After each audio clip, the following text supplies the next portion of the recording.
si nosotros no hablamos de esas cosas que son sensibles como una familia. Pero ahora el tema tiene que ver siempre con la unidad, pero bajo un concepto diferente. Y eso tiene que ver con nuestra forma de percibir la Escritura, con nuestra forma de pensar la Escritura.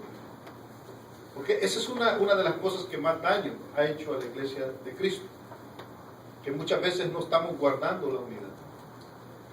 Pero debemos de guardarla, porque el guardar la unidad, ahora más que un sentimiento, es el mandamiento de Dios. Y los mandamientos los percibimos con nuestra mente. Siempre he dicho una cosa, que la doctrina es la matemática de la iglesia. Y la matemática no la podemos nosotros entender con el corazón. Usted no puede sentir la matemática en el corazón, tiene que razonar. Y cuando nosotros hablamos de la unidad desde el punto de vista del mandamiento, tenemos que comprender quién dio ese mandamiento, por qué dio ese mandamiento, qué es lo que significa ese mandamiento para la vida de nosotros. Y aunque también contiene un contexto práctico, sin embargo, desde este punto de vista, vamos a hablar de una manera directa en cuanto a lo que Dios quiere que nosotros hagamos. El tema es guardando la unidad. Ahí, hermanos, en el libro de Efesios, quiero que siempre lo tenga abierto porque es donde hemos estado basando la enseñanza, y hay bastante del cual podemos hablar.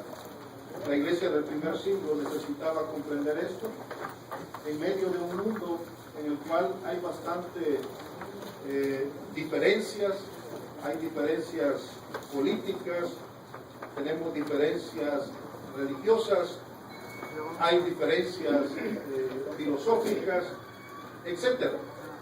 En un mundo que está tan dividido, el Señor quiere que nosotros guardemos la unidad como iglesia. Porque Satanás, no hay duda que va a buscar la manera de cómo quebrar la unidad de la iglesia, a través de nuestros pensamientos, a través de nuestros sentidos, a través de la enseñanza que nosotros recibimos. Sin embargo, el apóstol Pablo, ahí en el libro de Efesios, en el capítulo 4, los versículos 1 al 6, vuelve a recordarnos acerca de que debemos de guardar la unidad.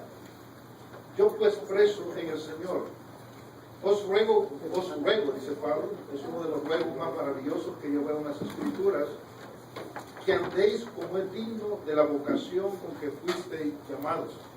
El ser cristiano, más que una decisión que hemos tomado, es una vocación.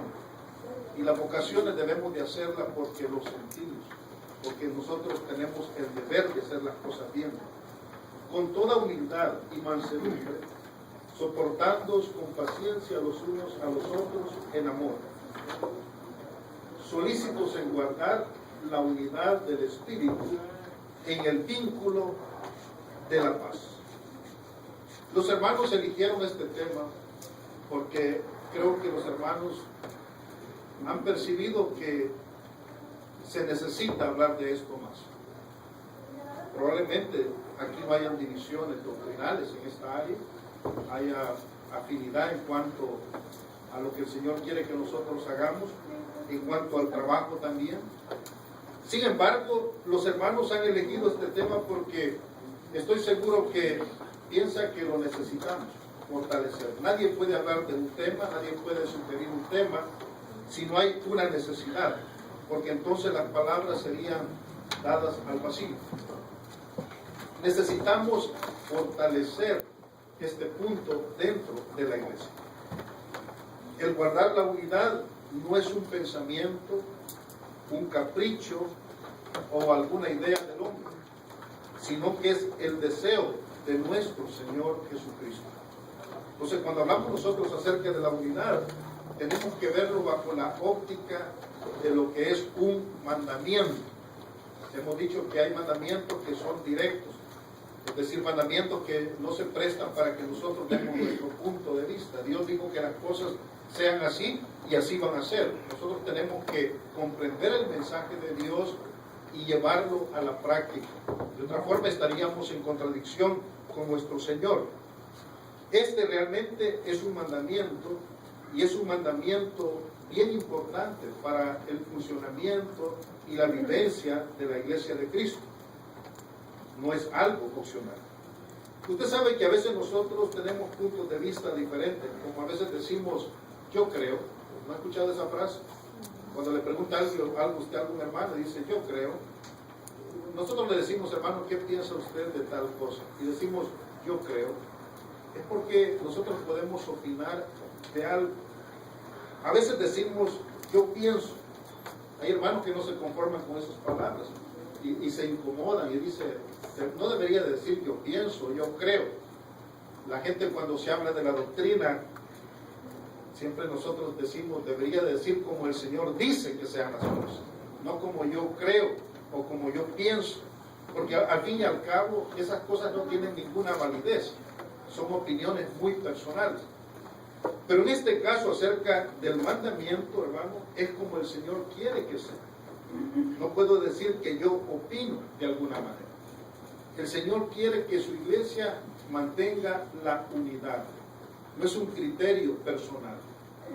En el mundo a veces se habla acerca de la unidad de religión. Usted sabe que todos los grupos religiosos piensan que son uno, aunque tengan diferencias doctrinales. Pero realmente Dios quiere una unidad perfecta. En la iglesia de Cristo, hermano, Dios quiere que haya unidad. Cada miembro de la iglesia debe de esforzarse por cumplir al pie de la letra este principio. La unidad, hermano, no es un don que Dios manda a la iglesia. Es un mandamiento que nosotros debemos de practicar. ¿Qué imágenes podrían ser más poderosas para ilustrar la unidad en la iglesia? Bueno, la Biblia habla acerca de un cuerpo, ahí en Primera de Corintios, en el capítulo 12, los versículos 12 al 18. Hay muchos miembros, pero todos estos miembros se ayudan mutuamente. En eso podemos hablar nosotros acerca de la unidad. O sea, el estar contribuyendo al desarrollo bajo un mismo propósito. Pero también, hermano, el concepto de la unidad se identifica como un edificio. En Primera de Pedro, en el capítulo 2, versículo 4 y versículo 5, se habla acerca de la iglesia como un edificio. Miembros formando un edificio como piedras. Yo hace algunos años estuve en Perú. Fuimos a Lima a un encuentro iberoamericano y de ahí nos llevaron a Cusco. Cusco es una ciudad que está como que 2 horas, 3 horas por avión de la capital. De ahí de Lima vas para Cusco. Hermano, ahí hay unas ruinas grandes, impresionantes. Usted llega a ese lugar y usted ve que los incas, porque fueron los incas en esa área que habitaron, nadie sabe cómo es que pusieron tanta roca, ¿no? Roca de toneladas, ¿no? En aquella época donde no había un sistema hidráulico como para poder mover, no existía ningún mecanismo, ¿no?, capaz de poder levantar esas piedras, y la gente siempre se pregunta cómo lo hicieron. Y entonces uno ve que ellos entrelazaron tan perfectamente cada piedra, formando así grandes muros, extensos muros, que son de muchos metros de altura. Ahora, cuando uno ve esas rocas, hermanas, puestas en una forma tan exacta, tan perfecta, yo puedo pensar en la unidad, así como nosotros vamos formando la iglesia del Señor. Tenemos que ir encajonando en una forma tan perfecta, de tal forma que el edificio se construya, pero que sea un edificio fuerte. Y cuando nosotros hablamos acerca de la unidad, hermanos, de la iglesia de Cristo, debemos de pensar en un edificio que se va formando por medio de piezas pequeñas, pero bajo un mismo propósito. Si no nos manejamos bajo un mismo